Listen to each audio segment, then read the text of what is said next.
Salutations à tous, ici c'est Mouta Boukissane et aujourd'hui nous allons rentrer dans Bibel Kalatambale qui est le livre de la vérité qui relate l'histoire, l'expérience qu'a vécue nos ancêtres noirs initiés de l'Afrique, donc Ouassé.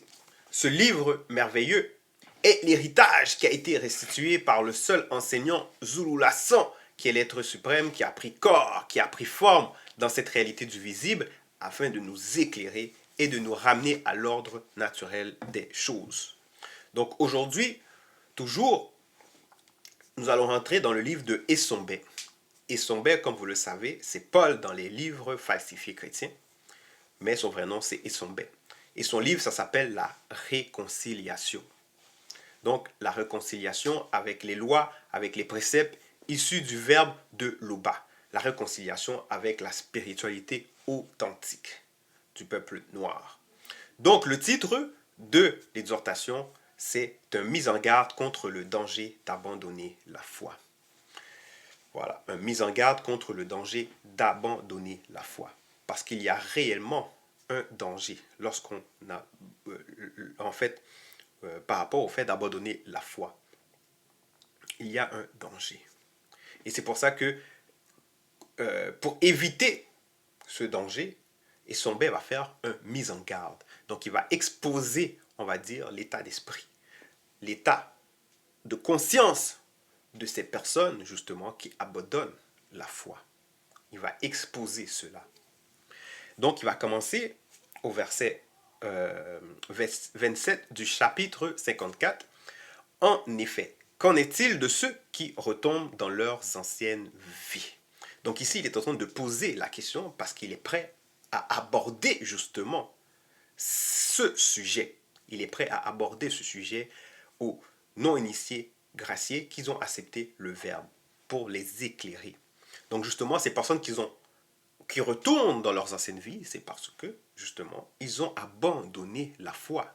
Ils ont abandonné la foi. Donc la foi qui est doubé dans la langue originelle, donc le douala ancien, doubé, doubé qui est croire, qui est aussi obéir. Donc ces personnes qui ont abandonné la foi, ils ont cessé de croire, ils ont cessé d'obéir. Donc ici, c'est pour ça qu'il dit en effet, qu'en est-il de ceux qui retombent dans leurs anciennes vies? Donc ils ont reçu une fois la lumière du verbe de Loba. Donc ils ont reçu une fois la lumière du verbe de Loba. Et cette lumière consiste à quoi? Cette lumière consiste justement à la connaissance qu'ils vont avoir. La connaissance, en fait, la manifestation de la connaissance, en fait, de la science que le verbe permet qu'ils puissent avoir. La manifestation de la sagesse que le verbe permet qu'ils puissent avoir. La manifestation de la bonté. La manifestation de la justice. La manifestation de la miséricorde, la manifestation du discernement. Du discernement. En fait, voilà, c'est ça, la lumière du verbe de Loba. Parce qu'ils l'ont reçu. Ils ont reçu ça. Au verset 28, il continue, il dit, ils ont goûté au don céleste et ont eu part au maudit Moussangi. Donc, ici, ils ont goûté au don céleste. Ils ont vu comment est-ce que, en fait, ils ont vu les bienfaits du verbe. Qu'est-ce que ça apporte d'avoir, justement, le verbe. Et quand tu es dans le verbe, c'est que tu as la paix, tu as la sérénité. Tu as la connaissance. Et tu le sais, tu le sens. Même dans tes échanges avec les personnes du dehors, tu vois que ils ne peuvent même pas compétitionner, ils ne peuvent même pas rivaliser avec cette connaissance qui découle de la vérité. Et ce n'est pas juste en termes de connaissance, que ce soit en termes de sagesse, que ce soit en termes de plusieurs choses. Le verbe, donc, ils ont goûté au don céleste et ont eu part au maudit Moussangi. Verset 28, verset 29, ils ont senti combien le verbe de Loba est bon. Et ils en ont fait l'expérience des puissances du monde à venir. Donc, ils ont senti combien le verbe de Loba est bon. Ça veut dire que pendant leur cheminement pendant qu'ils étaient encore dans l'adhérence, pendant qu'ils étaient encore dans la foi, ils ont senti combien le verbe de Loba est bon. Et comment ils ont senti ça? C'est à travers les jugements, à travers la justice qui a été établie par le verbe, à travers la bonté du verbe, la miséricorde que le verbe y fait. Parce que le verbe ne vient pas pour condamner quelqu'un. Le verbe veut tout simplement que l'on puisse changer de comportement et que l'on vive. Donc on puisse avoir des comportements propices à la vie éternelle, qu'on puisse avoir des comportements propices à ce que nous puissions avoir le Moudi Moussangi. Donc d'avoir un bon comportement. Et pour cela, il faut obéir, il faut se conformer aux lois, aux préceptes issus du verbe de Loba. Donc, c'est comme ça qu'ils ont senti, ils ont vu combien le verbe de Loba est bon.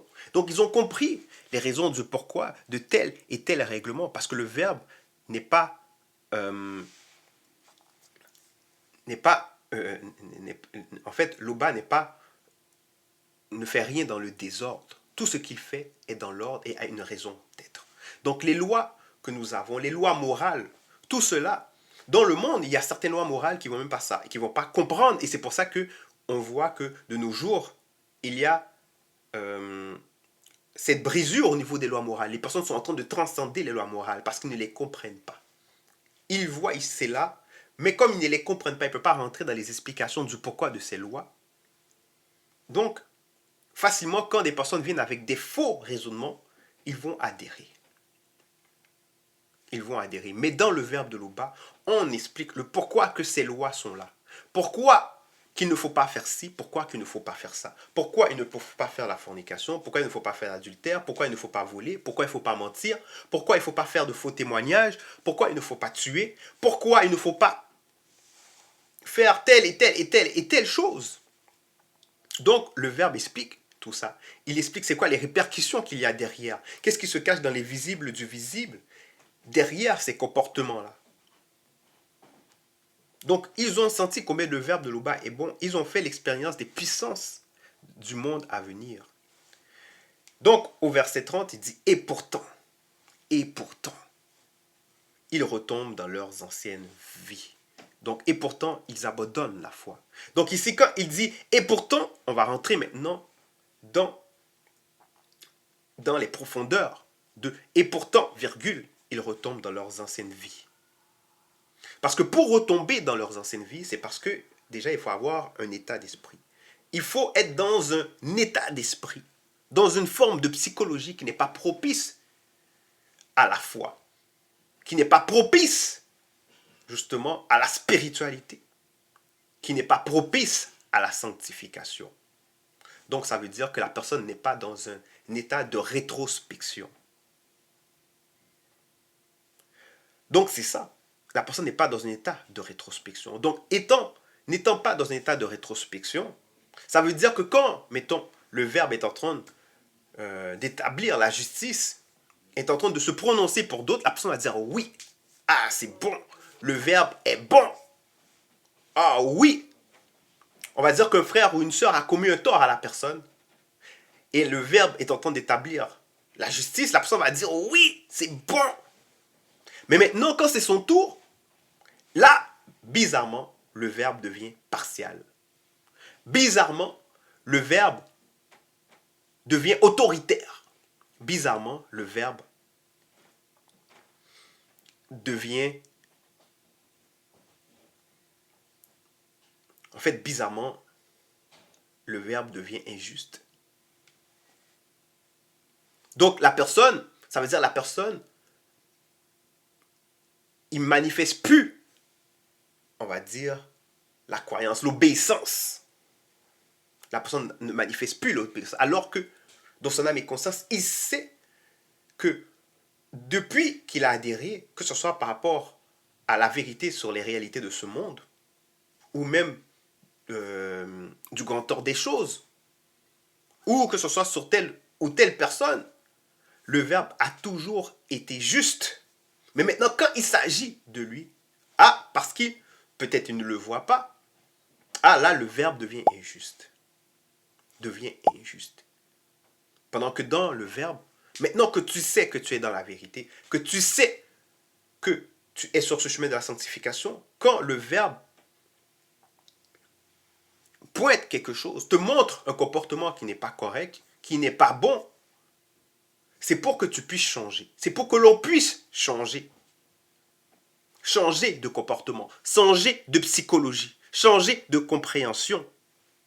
C'est pour qu'on puisse changer et pas qu'on puisse rester. Si maintenant on ne le voit pas, mais qu'on obéit, qu'on a le comportement qu'il faut, qu'on obéit, donc le verbe nous fera comprendre,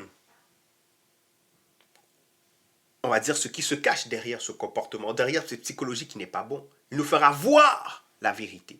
Mais lorsqu'on ne manifeste pas le comportement qu'il faut, automatiquement, la personne va se braquer. Il va se braquer, il va commencer à voir que le verbe est injuste, qu'il est partial, qu'il est autoritaire. Et c'est comme ça que cette personne maintenant, vu qu'il ne veut pas se dissocier de ce comportement, il ne veut pas se dissocier de cette compréhension, de cette psychologie, et c'est comme ça qu'ils retombent dans leurs anciennes vies. Et c'est pour ça que ça dit, et pourtant, ils retombent dans leurs anciennes vies. Donc, une fois que, quand tu violes une loi, ça veut dire que les autres lois aussi vont être violées. Parce que c'est une porte qui ouvre un autre. Et c'est pour ça qu'il continue, il dit, il est impossible de les amener une nouvelle fois à changer de vie. Car, pour leur part, ils remettent Joki Sabé sur le poteau, comme ont fait les Blancs et les Sans-Mêlés, et l'exposèrent publiquement aux insultes. Donc ici, il compare leur comportement à celui des Blancs et des Sans-Mêlés, qui ont mis Joki Sabé sur le poteau. Et on peut voir, c'est quoi ce comportement des Blancs et des Sans-Mêlés. Donc dans Évangile caché de Koudou Manimoula, qui est le vrai Christ, donc toujours Joki Sabé, au chapitre 57, du verset 26 au verset 31. Il est dit, et finalement, ils le clouèrent, en parlant de Joki Sabé, droit sur le poteau, ses mains superposées en haut au-dessus de sa tête, et ils lui clouèrent aussi ses pieds superposés vers le bas, puis les levèrent. Puis l'injurièrent en séquant la tête et lui disaient, toi qui penses détruire le temple et le rebâtir en 3 jours, sauve-toi, toi-même, si tu es le fils de Loba, et descends du poteau de supplice.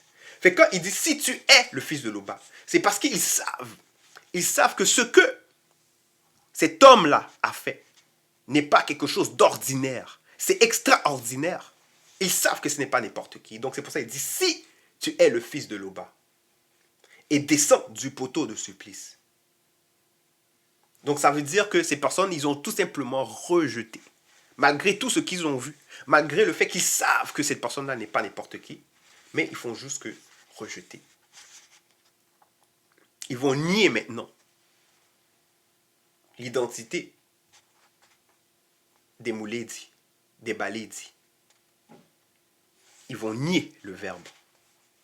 Donc, et ces personnes-là, ces Blancs et Sans-Mêlés, ils disent, tu as sauvé d'autres, mais tu ne peux te sauver toi-même. C'est ça le Moutopède Amoudi. Donc c'est ça. Le prophète descend maintenant du poteau de supplice et nous croirons en toi. Donc voilà comment ils sont vraiment rentrés dans le blasphème. Ils sont rentrés dans le blasphème. Dans le blasphème. Donc toi qui as mis ta confiance en Loba, eh bien que Loba te délivre maintenant s'il t'aime, qu'il te sauve. Donc là ils sont en train de vouloir dissocier Loba avec Joki Sabé. Et c'est un peu ce qui se passe avec ceux qui abandonnent la foi. En fait, c'est ce qui se passe avec ceux qui abandonnent la foi. Donc ça veut dire que le fait qu'il ne veut pas se remettre en question, parce que c'est Blanc et Sans-Mêlés, malgré qu'il voyait que ce que Joki Sabé faisait, c'était la vérité, ce qu'il disait, c'était la vérité, à la place de se remettre en question, ils ont persister dans leur comportement, dans leur nature, dans leur hérésie, dans leur compréhension. Et c'est ça qui se passe avec ceux qui abandonnent la foi. Ça veut dire quand le verbe te montre une anomalie comportementale ou psychologique dans ton état d'esprit, il faut changer. Mais maintenant, si tu ne changes pas et tu persistes dans ton comportement, eh bien, tu vas commencer à manifester justement ces œuvres que ces blancs et sans mêlés ont manifestées lorsqu'ils ont, en fait, les a poussés à mettre Jokisabe sur le poteau. Donc, ils vont commencer à injurier. Donc, ils vont rejeter les ouins. Ils vont rejeter les ouins.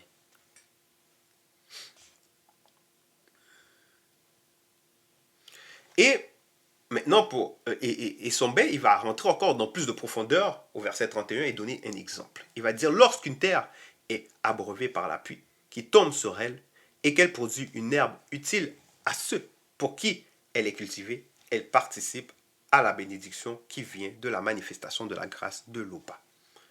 Donc ici, la terre, justement, ça représente ceux qui reçoivent l'enseignement, ceux qui reçoivent, on va dire, cette initiation, cette parole qui vient du verbe de l'Oba.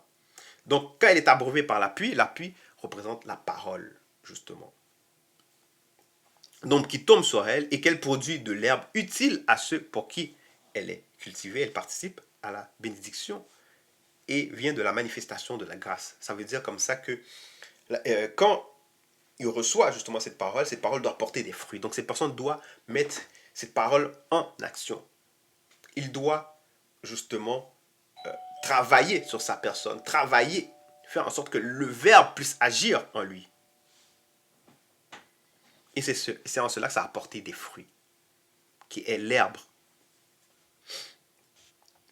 Verset 32, mais si elle produit des épines et des chardons, elle est reprouvée et près d'être maudite, et on finit par y mettre le feu. Donc ici, si elle ne produit pas des fruits, si cette parole qui tombe sur cette terre ne produit pas justement de l'herbe, mais produit plutôt des épines et des chardons, elle est reprouvée et près d'être maudite, et on finit par y mettre le feu. Donc, ça veut dire qu'il va tomber dans l'oubli, disparaître, destruction.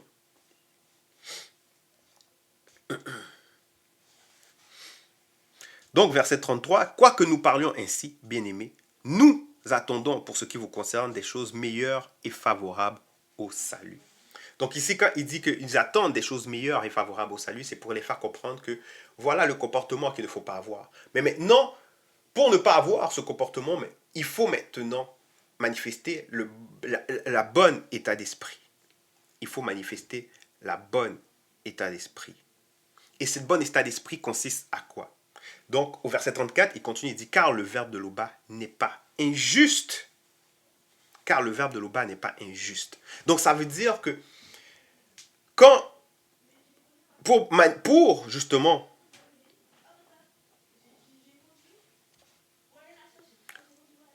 justement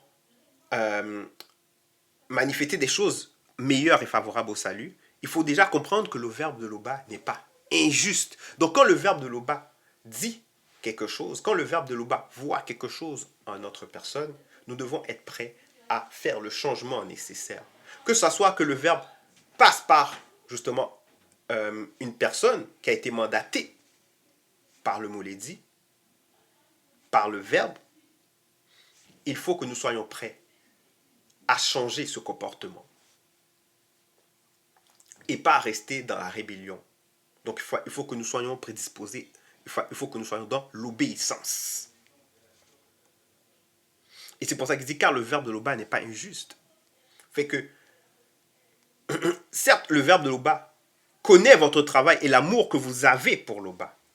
Mais en même temps, il sait qu'est-ce qui n'est pas conforme, qu'est-ce qui doit être changé pour atteindre l'Ongela Brindeya, donc la vie éternelle. C'est pour ça au verset 35, il continue, il dit, nous désirons que chacun de vous montre le même zèle pour conserver jusqu'à la fin une pleine espérance, en sorte que vous ne vous relâchiez point. Donc vous conservez le même zèle. Donc cet amour que vous avez pour le verbe de Loba, cet amour que vous avez, ce travail que vous avez, ben, il faut le garder. Et c'est ce travail, c'est cet amour qui doit vous motiver, qui fait que quand le verbe se prononce sur notre personne, que nous soyons prêts justement à changer, à se dépouiller, à extirper de nous l'anomalie. Donc nous désirons que chacun de vous montre le même zèle pour conserver jusqu'à la fin une pleine espérance, en sorte que vous ne vous relâchiez point et que vous imitiez ce connu qui par la foi et la persévérance hérite des promesses. Donc imitez ce connu. Parce que ce connu, il manifeste justement le comportement qu'il faut. Ils sont dans l'obéissance des lois, des préceptes issus du verbe de Loba. Ils ont compris la base. Donc, qui par la foi et la persévérance hérite des promesses. Cette espérance, nous l'avons par le verbe sûr et solide. Il pénètre au-delà du voile mystérieux de la rupture. Là où Joki Sabé est entré pour nous comme grand prêtre. Voilà, parce que nous savons que tout ce combat que nous menons, nous ne le menons pas pour rien. C'est pour avoir la vie éternelle.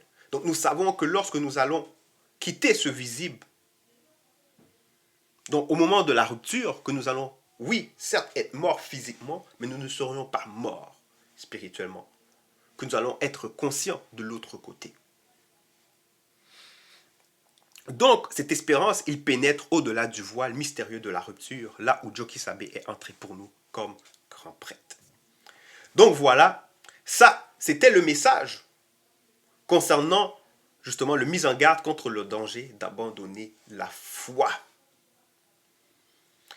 Donc il faut persévérer, il faut toujours être dans un état de rétrospection selon le verbe de Loba, pour pouvoir persévérer sur ce chemin de la sanctification. C'était le message. Loba, Tété, unique créateur, est toujours glorifié.